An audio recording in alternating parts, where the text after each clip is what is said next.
Right now, a song can find you anywhere. In your pocket, in the car, in a shop you didn't choose to hear it in. It's so constant, we forget it's there. It's so constant there. But strip it all away. No speakers, no strings, no words for the sounds. And imagine the very first time a human made a noise on purpose. Just because it moved something inside them. That single moment is one of the strangest, most powerful things our species ever did. So, when did ancient humans first make music? Not a work chant. Not an accident. The first time someone shaped sound for no reason but the feeling of it. The honest answer isn't in any song we can still hear. It's carved into a hollow bone. Older than farming, older than writing, older than the wheel. And it rewrites what we thought made us human. Picture an Ice Age night. 30 strangers pressed around one fire. Cold pressing in from every side. A dark full of things with teeth. These people had to trust each other by morning, or none of them would last the winter. They had no laws. No writing. No chief. Anyone had to obey. What they had was a beat. A shared rhythm that could take 30 frightened strangers and, for one night, make them move and breathe as one animal. And here is the clue. Sitting in a German cave. Archaeologists lifted from the dirt a thin flute, carved from the wing bone of a vulture, with finger holes spaced as carefully as any instrument today, and it was 40,000 years old. 40,000 years ago, before a single field was ever planted, someone sat down and made a machine whose only job was to turn breath into a tune. But the flute is only where the trail goes cold. Not where music began. Long before anyone hollowed. A bone. There was the oldest instrument of all. The human voice. A hum. A wail over the dead. A mother's tune to calm a child. Clapping hands. A stick struck on a log. None of it leaves a mark in the ground. So the real first song is far older than any flute. It simply rotted away the moment the sound stopped. So what survives is only the hard stuff. The bone and the ivory.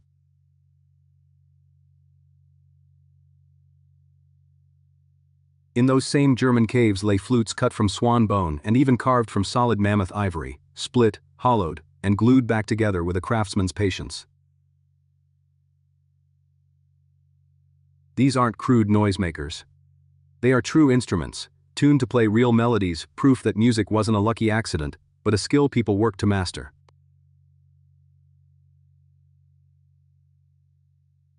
And the trail may run older still. And stranger. In a Slovenian cave sits a chunk of a young bear's thigh bone, with two clean, round holes punched into it. Some argue it's just a bite mark from a hyena. Others believe it's a flute. Made not by us, but by a Neanderthal, tens of thousands of years before our flutes. If they're right, then music isn't even a human invention. It's something older than our species entirely. Because a real flute is not just a bone with holes. It's a little machine.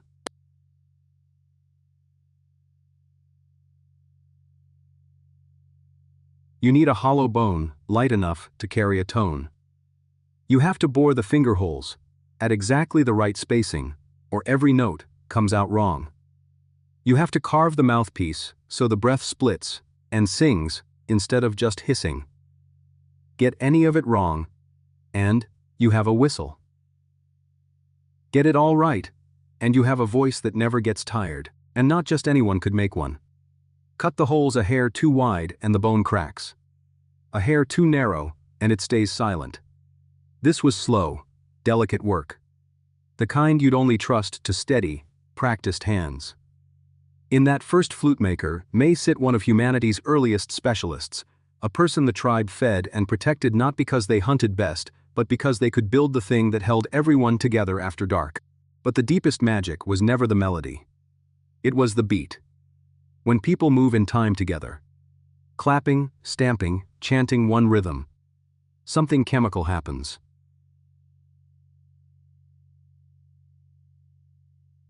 The brain floods with the same feel-good rush you get from friendship.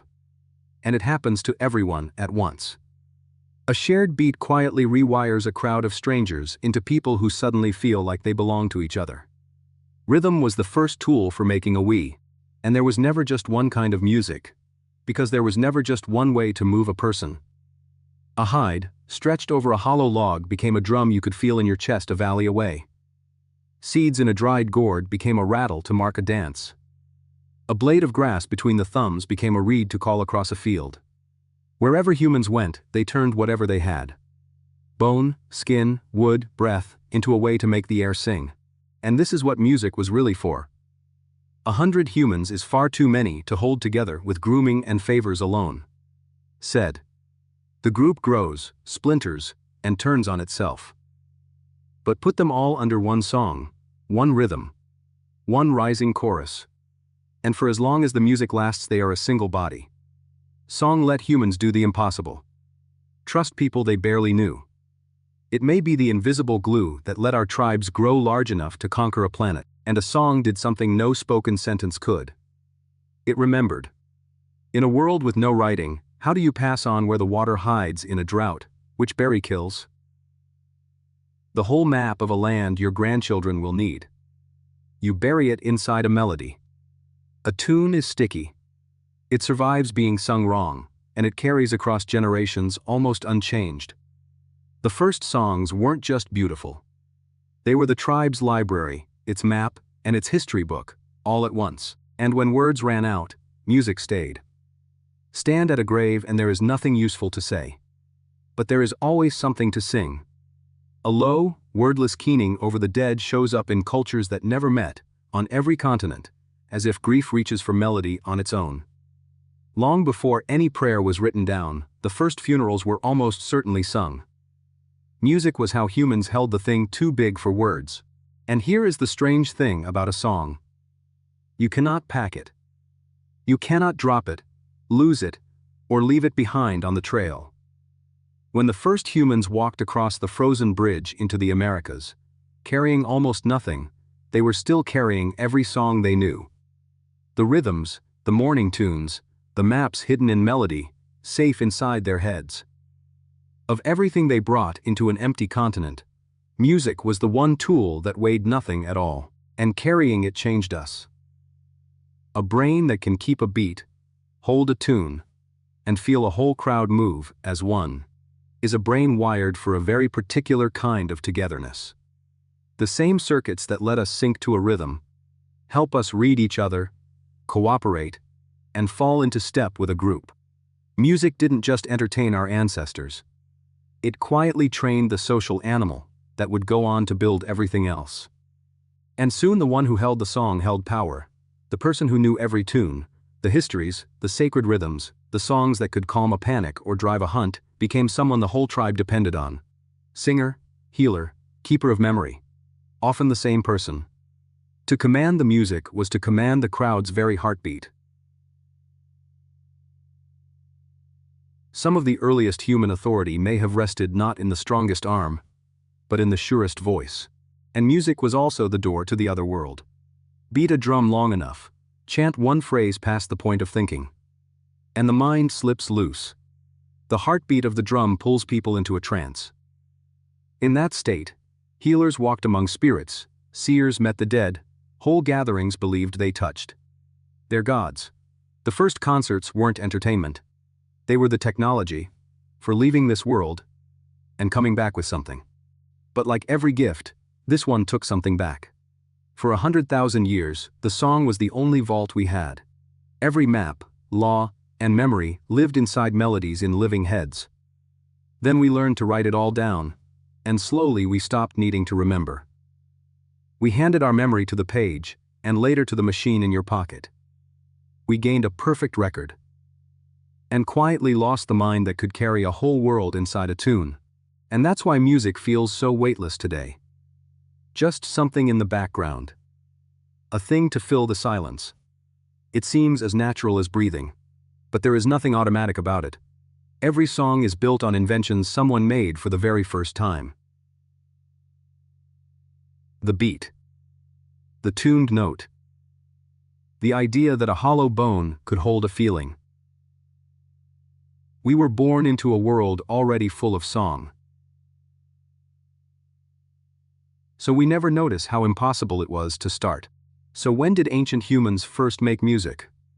The voice and the beat came first, lost the instant the sound died. But by 40,000 years ago, before farming, before writing, before the wheel, we were already carving tuned flutes from bone and ivory. And when the first people walked into the Americas, they carried no instrument they couldn't lose. Only the songs in their heads, the oldest technology of all. The one that turns a crowd of strangers into a people. The same voices that once hummed over an ice age fire carried humans across a frozen bridge and down into 2 empty continents.